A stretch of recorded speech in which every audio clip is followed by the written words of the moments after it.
10% de la population est en difficulté avec l'alcool.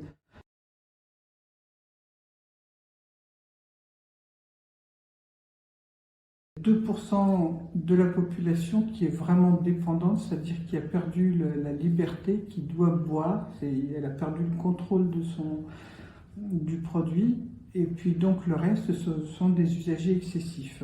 Donc là, l'objectif, c'est en janvier, pas d'alcool. Du 1er janvier à l'heure du réveil jusqu'au 31 janvier. Ça permet que la personne puisse se rendre compte de ce que l'alcool représente pour lui dans sa vie. Voir si c'est facile ou pas, quelles difficultés il rencontre. Le Dry January, ça c'est plutôt pour les patients qui sont usagers ou usagers excessifs de l'alcool, et pas pour les gens qui sont dépendants, qui ne pourraient pas s'arrêter d'un seul coup sans risquer des complications comme les crises d'épilepsie ou des délirium tremens. La consommation d'alcool sans risque, ça n'existe pas. Il y a toujours un risque qui peut être faible, mais il y a toujours un risque. Dès un verre par jour, on a des risques de développer cancer du sein chez la femme, cancer ORL, hypertension artérielle ou pancréatite. Avec l'alcool, il y a plus de 200 maladies qui sont causées par l'alcoolisation, des trucs comme des troubles du rythme cardiaque. Donc là, le Dry January, ça permet de voir aux gens quels sont leurs rapports avec l'alcool, et après, il y a plus de...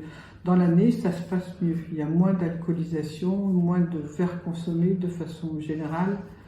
On est dépendant quand on ne maîtrise plus la consommation, quand on a perdu la liberté par rapport au produit. On boit pas un verre, on boit la bouteille.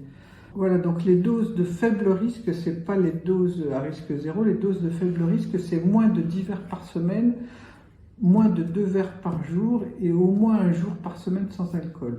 Ça, c'est les doses de faible risque. En fait, aujourd'hui, je me réveille, mais je me prends plein de choses qui étaient en moi que je ne voyais pas. Avec l'arrêt d'alcool, j'ai toute ma raison, j'ai tout mon... Puis, comme je disais, ma femme est là. Elle est restée, et maintenant elle a pleine confiance en moi.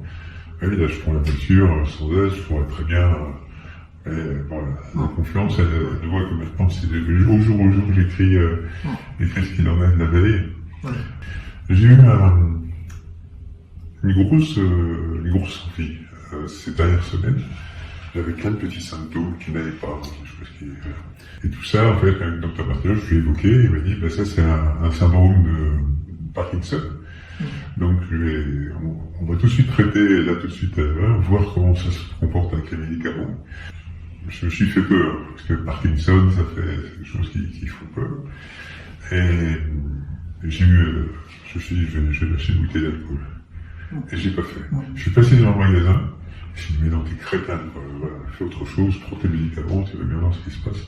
Et donc j'ai résisté, c'était même pas un proving, hein, c'était un craving.